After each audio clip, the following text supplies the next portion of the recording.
Welcome back, Poozers, Green Lantern fans, and people who were excited for the Green Lantern show, Lanterns, coming to HBO Max, or HBO, whatever they want to call it. It'll probably be renamed by the time the show comes out. As you can see on the screen, I guess I'll read it out for audio-only listeners, but Nexus Point News has an exclusive that Josh Brolin has been offered the role of Hal Jordan in DC Studios' Lanterns.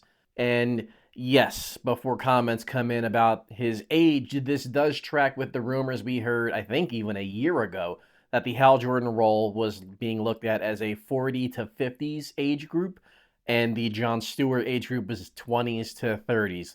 So this would track with Josh Brolin. By the way, just from a WB standpoint, he's in Dune, and I think that's like one of their highest grossing films of the last couple years. So, there is some familiarity and success there between the studio and the actor. But let's go ahead and share what it says inside of the article. It says, "We have exclusively learned that Josh Brolin has been offered the role of Green Lantern Hal Jordan in DC Studios' HBO series Lanterns.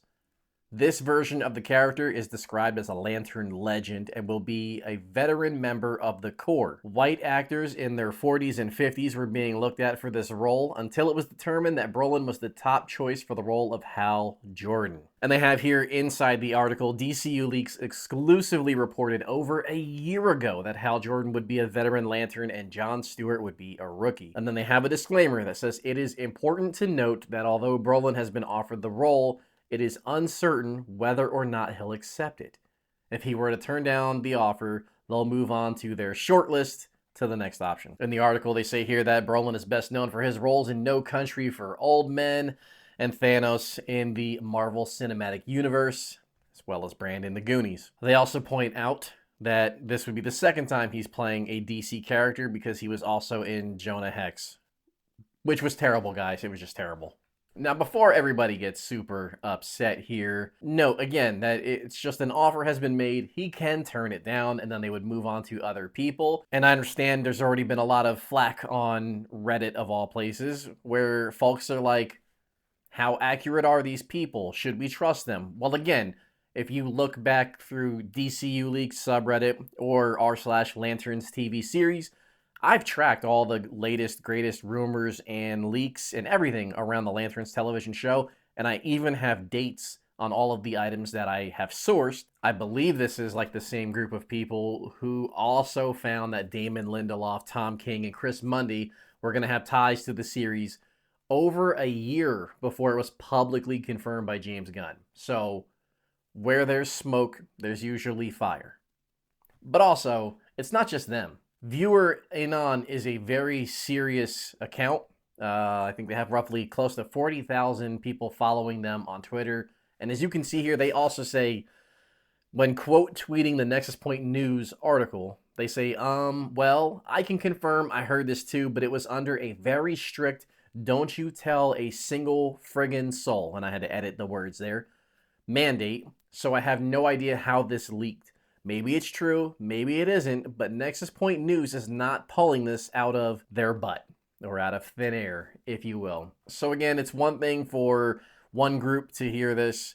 Other folks are hearing this as well. So it's likely it has gotten out somewhere somehow that an offer has been made or that he's on the short list. As far as what type of role do I think he would have, if he is truly the cast here and he's an older, grizzled vet, Hal Jordan, as described so far, I think this could be the Ancient Evil is some sort of parallax. It's going to take over Hal Jordan, Josh Brolin's body. It's going to cause a bunch of issues. I believe Guy Gardner is also rumored to be in the show for about 3 episodes. So I can see Hal Jordan taking Jon Stewart under his wing for the beginning half of the season. They discover the Ancient Evil. He gets taken over.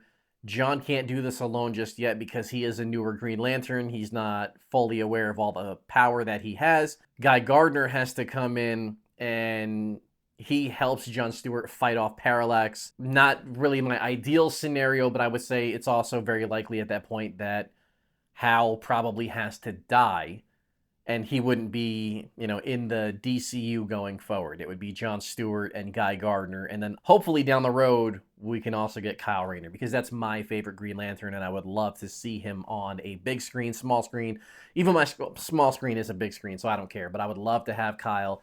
But for now, let's let John get his shine, being like the main up and coming Lantern, and hopefully Guy's done well. But it's been pretty mixed online if people are excited or if they hate this, or they just hate the fact that Nexus Point News is the group that is reporting on this first and foremost. For me, I'm just excited in general. I can't wait to see the stuff. Too many times I've been concerned with who got cast as what for whatever IP, and I think it's going to suck or I think it's going to rock. And then when it actually comes out, it's the reverse. I think something's going to be bad, and then it turns out great. Or like Heath Ledger Joker is the one that you can always point to. So many people hated that, and then he put on a iconic performance. So I'm going to give James Gunn and WB and Max their room, their breathing room. Whatever they announce, whatever gets leaked, whatever, I'm going to try to report on it, make videos on it. But ultimately, I'm going to be in a wait and see approach. I know that this is a big part of their plans for their phase one of all this, and they know they need to knock all this out of the park. So I'm going to trust that they know what they're doing, and this isn't going to be a repeat disaster of the 2011 movie that we got. But that's it. Let me know what you guys think in the comments. Are you excited for this? Are you horrified by the casting here today? And again, just take everything with a grain of salt. But it looks likely that he has been officially made an offer. Until the next bit of news drops, I'll catch you guys on the next one. Later, Poozers.